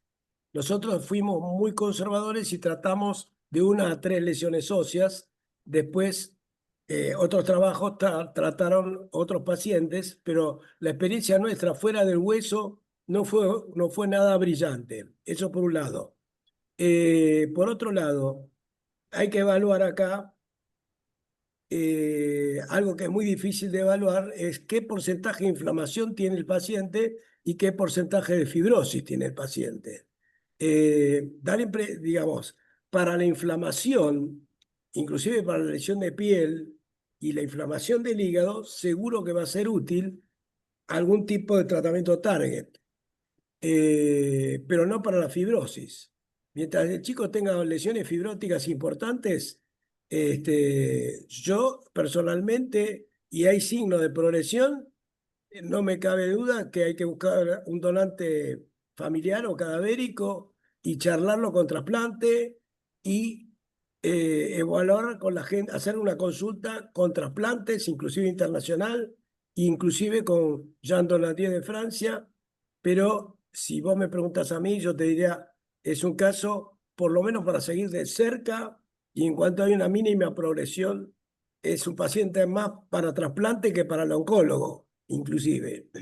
Este, otra cosa es, en muchos casos en el hígado no vas a encontrar CD1A y a veces BRAF tampoco, y hay un tipo de mutación por ahí, charlarlo con Laura, que es una especie, yo no me acuerdo bien, BRAF 1 o algo así, te puede dar marcación positiva. Pero es un chico, no me gusta. No me gusta. Y yo haría otras consultas y yo estaría muy de cerca con buscando donantes, muy de cerca buscando donantes, porque la fibrosis no se resuelve y progresa. Lo que vas a ir frenando es la parte inflamatoria.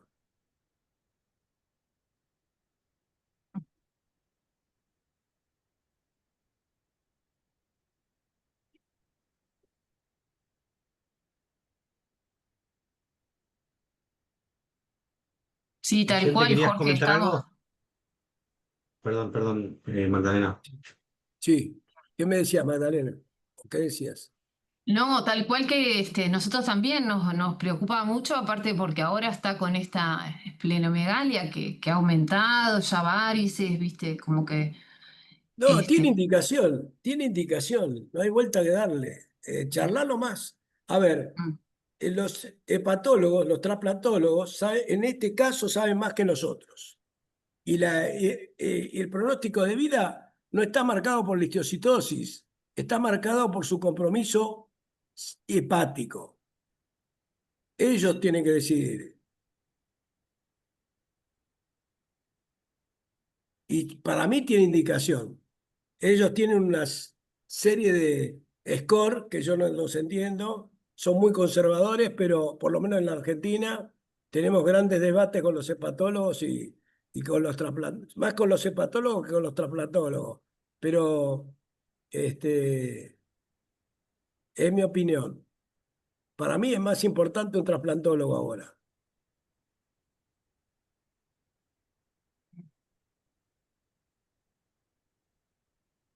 Vicente, ¿querías comentarlo?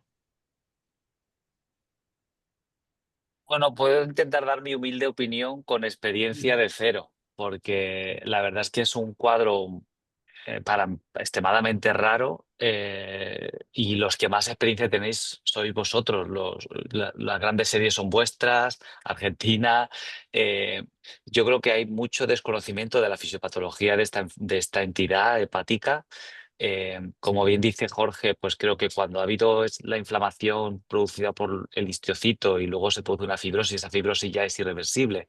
Yo lo comparo un poco a la neurodegenerativa. Cuando ya llegamos a tratar a un paciente que ha tenido mucha inflamación crónica y se han perdido los axones, por mucho que tú quieras parar la enfermedad, ya no se va a recuperar.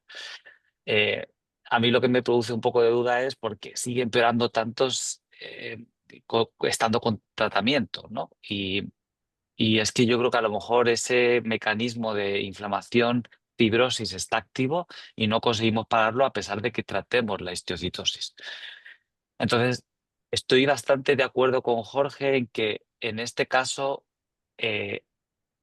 la indicación de trasplante o no no viene del oncólogo. El oncólogo está haciendo lo máximo posible por intentar controlar la enfermedad. Pero si a pesar de intentar controlar la enfermedad, esa fibrosis y esa alteración hepática sigue progresando, al final los que van a decir si necesita trasplante o no son los hepatólogos. Entonces aquí yo creo que esto es lo más importante, definir si este paciente necesita un trasplante o no desde el punto de vista de función hepática. Y luego ya el hematólogo oncólogo tendrá que tratar la enfermedad lo mejor posible. Con ese objetivo también veo indicado el intentar ver qué tipo de alteración genética tiene este paciente de su histiocytosis, porque nos puede dirigir un poco mejor el tratamiento. A lo mejor un inhibidor de MEK como el trametinib no te va a servir de mucho si tiene una mutación de BRAF que por arriba está haciendo más cosas y que no consigues tanto inhibir con un inhibidor de MEK. Entonces creo que el estudio genético a este nivel sería indicado. Estas son las Este, dos cosas que yo quería decir. A favor de lo que está diciendo, hay un trabajo que yo no me acuerdo de quién, estadounidense, que habló de una mutación, creo, no quiero mentir, algo de BRAF1 o algo por el estilo. Y por ahí eso puede ayudar. Yo no sé si hay target para esta mutación, lo ignoro. Pero hablando de compromiso hepático y compromiso del sistema nervioso y otros compromisos, se produce, lo que yo digo siempre, se produce del punto de vista de genotipo, es una mutación, pero desde el punto de vista de fenotipo, no hay proliferación en la histiocytosis. Hay envejecimiento, hay liberación de citoquinas, hay inflamación y hay fibrosis. Y eso en todos los órganos, en la mayoría de los órganos. Acá y uno nos debatimos tanto el sistema nervioso central, que no podemos hacer trasplante del sistema nervioso central, pero acá tenemos la chance de hacer el trasplante, porque acá hay mucha fibrosis y ya no la podemos modificar. ¿Se sabe bien cuál citoquina es la que predomina? ¿Es la 17 que da fibrosis? ¿Cuál es la que, digo, pensando en no? Mira, déjame pensar, ahí yo te confieso por mi vejez que me olvidé, pero los que han trabajado mucho son los japoneses sobre eso. Habría que buscarlo en los trabajos japoneses, e inclusive algunos chinos, pero trabajos japoneses, ya me voy a acordar, pero hay y citoquinas involucradas. Lo que pasa Porque viste que que es como, sí. no, en el injerto contra huésped vieron cuando hay toda esa fibrosis, ahora salieron toda una cantidad de medicamentos, inhibidores del ROC, nada, obviamente que no es para este paciente, ¿no? Es algo como pensando cómo ir a esa fibrosis, ¿no? Que ocurre a pulmonar, que ocurre hepática, no sé. Me voy a aprovechar que está también Guido y Diego ahí. Guido, ¿querés comentar algo? No te No, pero escuchamos. antes que nada, Ahí. pido mil disculpas que no pude seguir bien el caso, pero con respecto a la pregunta de Magdalena, si había alguna medicación para la fibrosis, nosotros en algún momento con algún pacientito también similar que tenía colangitis esclerosante y tenía también mielofibrosis asociada, por el cual también se contraindicaba el trasplante, le consultamos a Minco y él nos refirió que en algún momento se intentó con algún inhibidor, no me acuerdo, si el inhibidor de interferón o qué, pero que no había dado resultados, digamos, ¿no? No sé. Eh, y después, bueno, también pido disculpas si ya lo hablaron y quizás yo no lo pude escuchar. Ahora en la serie de Donadier que juntó los distintos inhibidores, y evaluando cómo es los distintos tipos de respuesta en relación a los distintos escenarios, digamos. Entonces, sí, está claro que para la histocitosis activa multisistémica, casi no sé, el 98-100% de los pacientes responden, pero cuando, por ejemplo, la indicación fue para colangitis esclerosante, ningún paciente respondió con inhibidor, ya sea del BRAF o de las MAP quinasa. Quizá alguno, como decía Vicente, bueno, y también Jorge al principio, si uno lo agarra al principio de la inflamación, bueno, ahí sí se puede ver algún grado de respuesta. pero bueno, coincido con lo que decía Vicente y Jorge, me parece que es más una cuestión mecánica que oncológica, digamos, ¿no?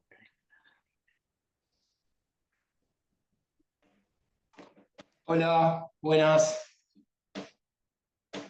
Disculpa Magdalena, pero entré recién, pues estoy en el hospital y justo algo que no estaba programado, llegó un paciente que ahora es adulto, que tuvo histiocytosis y tiene inconvenientes porque para, digamos, la prepaga quería un resumen mío y que le garantizara que no iba a tener inconvenientes porque si no, no lo incorporaba, ¿sí? O sea, tiene 29 años y las prepagas digamos, no quieren tener problemas después. Entonces, justo, la verdad que no lo podía colgar y no lo vi. Pero yo en este momento tengo dos pacientes haciendo colangitis, digamos, que por suerte respondieron bien o sea, los dos tienen BRAF positivo, ¿sí? Uno está con inhibidor, con bemurafenib, porque, digamos, al principio se lo indicaron, yo justo estaba de vacaciones, empezó con bemurafenib, nos pusimos contentos, era multisistémico y aparte tenía,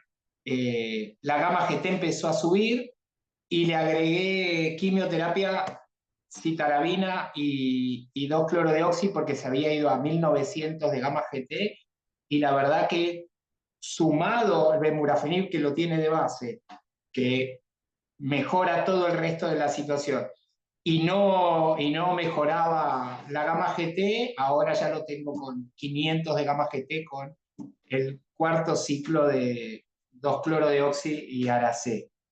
Pero bueno, cuando pasa un tiempo entre quimio y quimio, al tercer semana, que es la periodicidad con la cual se la doy, empieza a veces queriendo subir un poco y se va a ponerle de 600 a 700 u 800 y después vuelve a bajar post quimioterapia. Con lo que quiero decir es que pareciera, que tal cual lo que dijo Guido, el inhibidor no alcanza para contener esta colangitis, que espero que no se esté esclerosando del todo, como para tenerlo. Y ya el paciente ya hace un año que lo tengo en tratamiento, ¿sí? Y el otro es un bebé que con citarabina ingresó con 300, o sea, venía un control, un bebé que tiene ahora 1 año y medio, pero que al año llegó a tener 300 de gamma GT y lesiones en piel que se biopsiaron, pero que la verdad que no le traían mayor inconveniente porque eran mínimas, eran muy poquitas. Y el paciente ese, curiosamente, es muy poca piel, una lesión osteolítica tan tenue que era hasta difícil de ver, que digamos, por lo cual pensábamos que era multisistémico, y cuando empezó la gamma GT, ahí empezó con la citarabina, y la verdad que ahora ya tiene, el último control fue 40 de gamma GT hace cuestión de 15 días. Pero también lo tuvo sostenido unos 2 meses o 3 y la citarabina mejoró. A él no le di inhibidor porque por ahora pareciera que alcanza con eso y que es verdad, habiendo leído que no mejora el compromiso hepático, preferí no dárselo. Pero bueno, esa es la mini experiencia actual, porque digamos, es la historia con los inhibidores y sin los inhibidores. El tiempo previo no existían y entonces esos pacientes, la manera de evaluar era diferente, obviamente. Pero después cuando esté grabado, me meto, escucho todo tu caso y cualquier cosa te mando un mail. Y el ácido ursodesoxicólico, obviamente, que de base sí a estos pacientes. Mm. Y Aracé, Diego, ¿cómo sería que? No, la citarabina yo la uso subcutáneo, 100 miligramos metro, 4 días.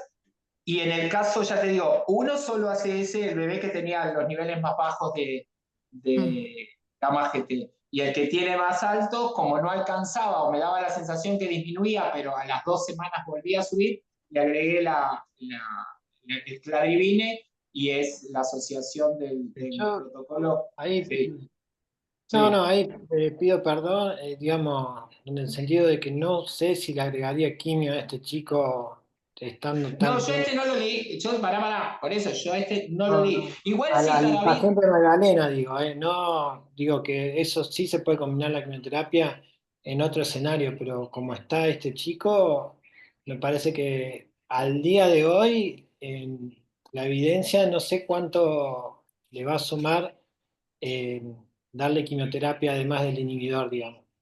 Eh, Claro, porque no parece haber mucha enfermedad activa, no, Guido. no, no. Y le agregás toda la toxicidad de la quimioterapia. Yo sería más conservador en ese sentido. Perdón. ¿Saben algo que interesante que me pareció? Que en una de las cosas que leía, el compromiso del conducto auditivo externo se asocia, ¿no? A la colangitis. Y este paciente lo tenía. Digo, para tener más como presente eso, esa asociación. No sé, lo leí y bueno, justo en este paciente fue así.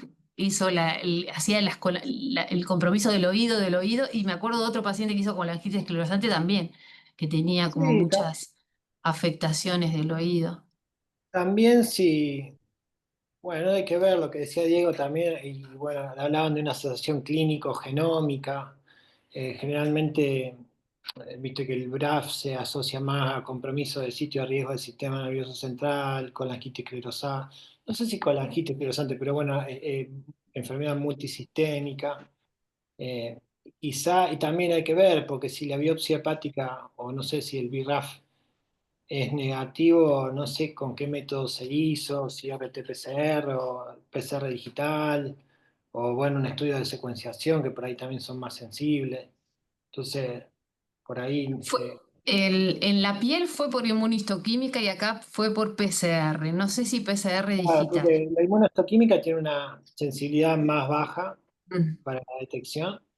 Y la PCR convencional también tiene una sensibilidad más baja que la RT-PCR, que a su vez la sensibilidad de la RT-PCR es más baja que la PCR digital, digamos. Entonces, por ahí se podría profundizar también, ver con qué método tratar de pescar el BRAF.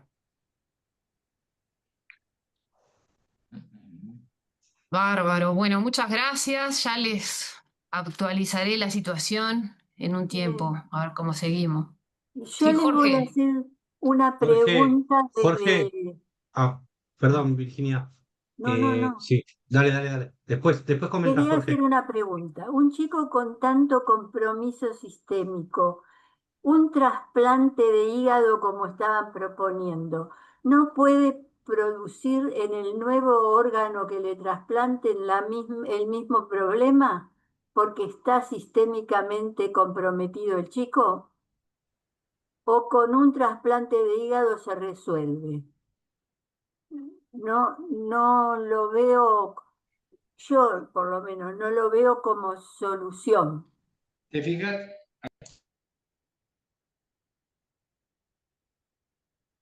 No escucho. Sí, definitivamente creo que es una cuestión de que se ha discutido mucho. Nosotros también hemos tenido algún paciente que el equipo de trasplante hepático nos decía no, porque tiene enfermedad activa, pero creo que no sé, Guido, o Jorge o Diego lo pueden explicar mejor que igual está recomendado cuando hay un compromiso hepático grave, Grave. realizar el trasplante y seguir con el tratamiento. No sé, a ver. Yo no le veo, perdón, pido disculpas de vuelta porque no vi los detalles del caso, pero teniendo un inhibidor, ya sea Trametinib o Memorafenib, Dagafenib, con tasa de respuesta a los inhibidores del 98%, sería una rareza que sea el 2% que no responde a inhibidor. Entonces, con eso ya tener la enfermedad controlada, parcial o totalmente. Entonces ahí ya el chico deja de tener enfermedad activa. Está bien, el chico no está curado, tiene enfermedad mínima seguramente persistente, si le suspende el inhibidor se va a reactivar, pero si el problema es mecánico, vos le controlás la enfermedad con el inhibidor y vas por el trasplante, y con eso lográs la sobrevida del chico. Nosotros tenemos pacientitos así, de que lamentablemente debutaron con colangitis esclerosante, le pusimos inhibidores, se controló la enfermedad sistémica, mejoró la albúmina, los parámetros hematológicos, lo que sea, y fueron al trasplante y ahora están post-trasplante también siguiendo con inhibidores, porque lamentablemente ese también es un escenario medio desconocido, digamos, ¿no? Como eh, que lo más probable es que si uno le suspende el inhibidor se reactive la enfermedad multisistémica. Sí, Pero bueno, gracias.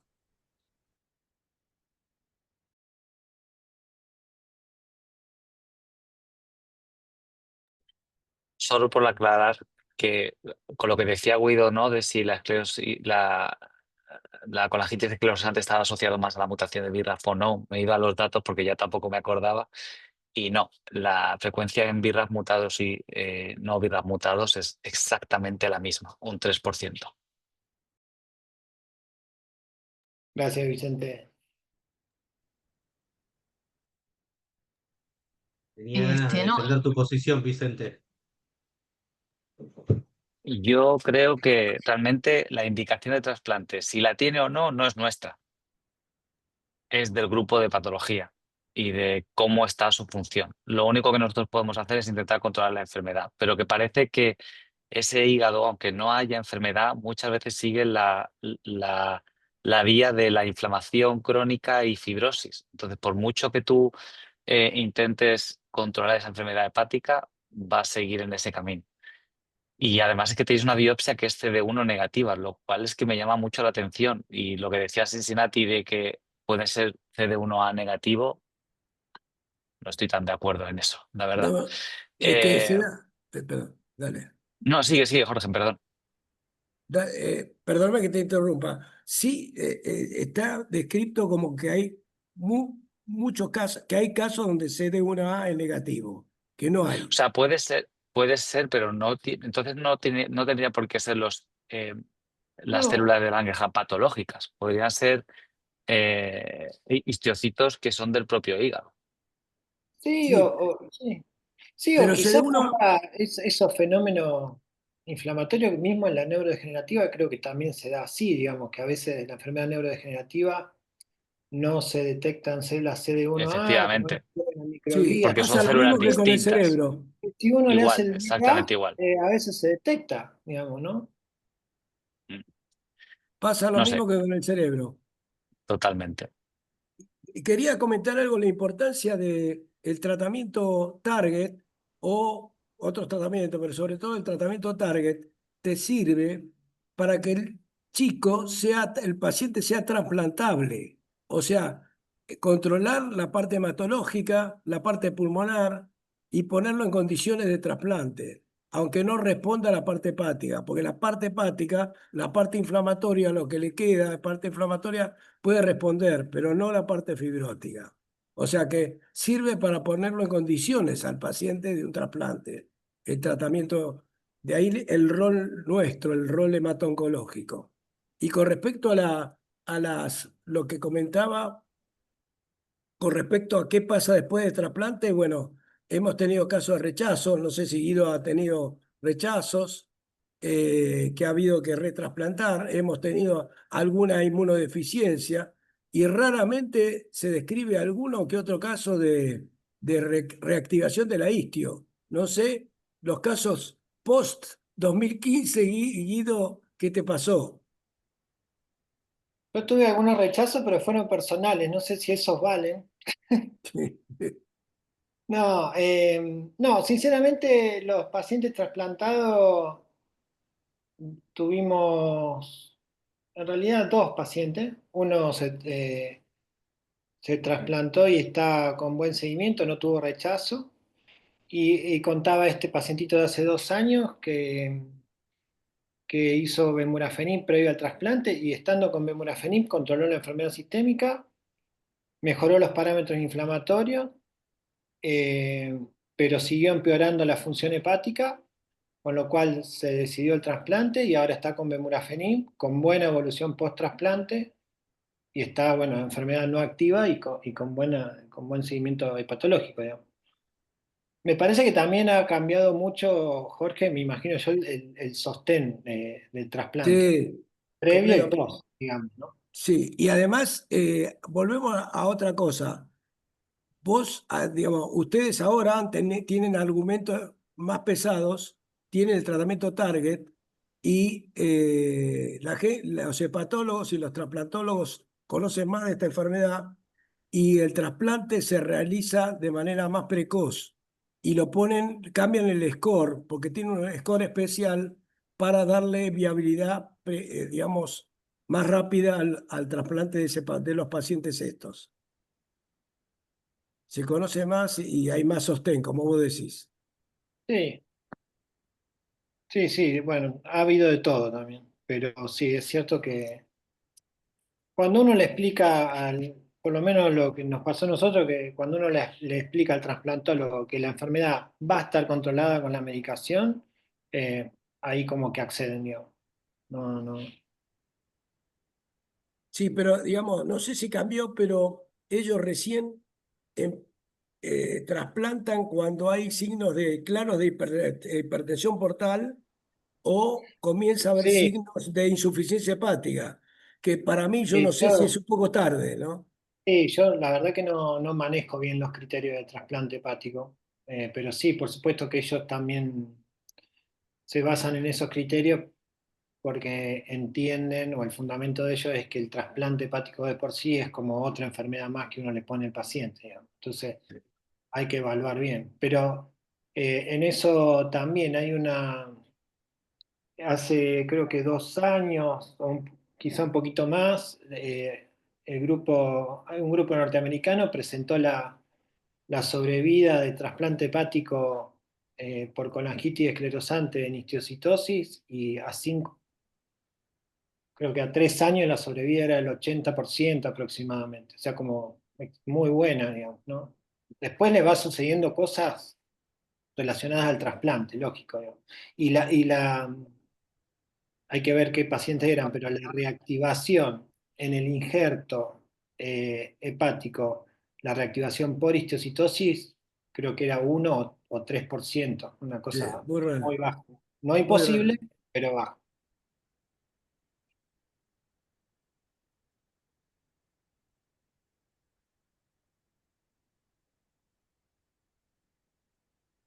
Magdalena, te dejo cerrar a vos, que sos la gran No, no, yo interesada de esta charla. agradecerles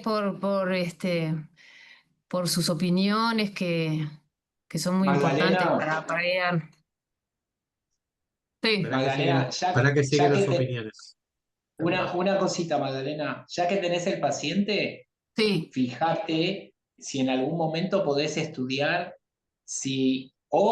yo supongo que es difícil en la bilis, pero de alguna manera en forma indirecta hablar con los parasitólogos y a ver si el Cryptosporidium lo Mm, podrías evaluar, porque curiosamente colangitis en la pediatría hay con el síndrome de hiper-IgM. Y en el síndrome de mm, hiper-IgM se sabe y se ve que está el Cryptosporidium iberi como desencadenante o como coadyuvante para que se produzca la colangitis. Y la otra vez estaba hablando con un hepatólogo y decía que sería interesante ver si, no, porque digamos, histiocytosis no es que sea muy frecuentes, pero son muy poquitas la población de los que hacen colangitis, ¿sí? Y entonces, si no es que es histiocytosis más colonización con algún parásito que en forma reactiva lleva a la colangitis y a su vez a todo lo que se desencadena. Digo, como modelo de enfermedad similar, también poco frecuente, pero que tenga también colangitis. Entonces, no sería un dato. Yo te digo que tanto que como no lo pude estudiar tanto a uno de mis pacientes y en algún momento le pedí parasitología y dije, a ver, ¿a qué paciente pediátrico se le niega un antiparasitario?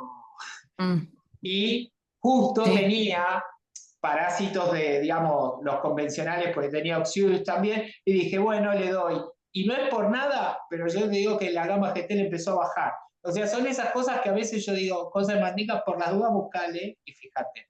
No, sí, no, A tenés ver, no razón, sí. tenemos, yo siempre digo, no hay 100. De lo que no hay 100, uno tiene que trabajar con arte, porque no hay 100, ¿sí? Al mismo tiempo, con los mismos estándares, porque cuando estudiamos con la gente esclerosante, Está bien, uno puede, pero ahora están los inhibidores y antes no estaban, y así sucesivamente. Entonces, hay cosas que uno puede buscar en individuos en particular y aprender de otras enfermedades como pasó, ¿sí? ¿Está? Sí, excelente, sí. Sí, la tengo presente. Aparte tiene el tratamiento, la nitazoxamida. Por eso, y la Y verdad que claro, no es y es una droga ni tóxica ni tan terrible. cara. Por eso, a ver, se le da a un chico en una salita periférica y digo, fíjate si lo podemos evaluar. Capaz que. Sí, nosotros por coproparasitario lo estudiamos. Sí, por eso, buscale a ver si te Está. dice que tiene una No, los infestación, como hiper-IgM dicen. incluso tienen contraindicación de tomar agua de la canilla, digamos, por eso.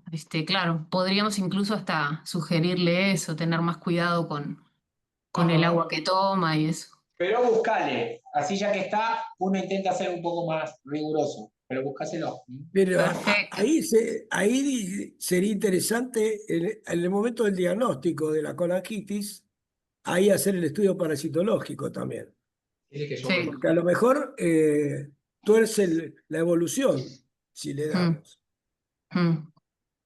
Sí, no está de más y es un estudio, ahí está, no es nada complicado ni invasivo para hacer, así que No, seguramente va a para ser. nada, por eso. Bueno, muchísimas gracias, como siempre, Fernando y todos.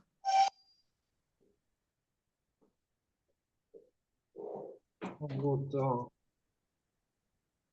Bueno, muchísimas gracias Magdalena, gracias Jorge, Guido, Diego, Vicente desde Houston, Texas. Xavier, muchísimas gracias hoy por tu presentación. Diego se la perdió parcialmente, creo que le hubiera interesado mucho, después se la voy a enviar, porque él No, por también eso lleva, enviámela, después yo las veo todas siempre, porque no sé, no son puedo por casos y laburo. es muy interesante todo este tema de la transición, así que bueno, yo desde mi lado hoy muy, muy feliz por poder realmente, por fin, lograr que alguien hable no solo de los pediátricos, sino también de un poquito de los adultos y que nos mezclemos un poco todos, también va bien para el conocimiento general y ponerle cara. Así que creo que hoy la de hoy fue súper provechosa, además de este último caso que realmente cuando haya debate quiere decir que está bueno. Así que bueno, gracias Magdalena otra vez por ofrecerte, por presentarnos otra vez este caso y abiertos siempre a escuchar más casos clínicos. Cada vez que enviamos la agenda pedimos a ver si alguien quiere presentar algún caso. Compartan con sus colegas para ver quién quiere presentar. Estamos abiertos a recibir casos y temas para proponer. Hoy vamos a acabar on time, 20-50 mías, casi 2 horas de reunión. No me la esperaba tan larga, pero bueno, la verdad que otra vez estoy muy contento y súper provechoso. Así que muchas gracias a todos.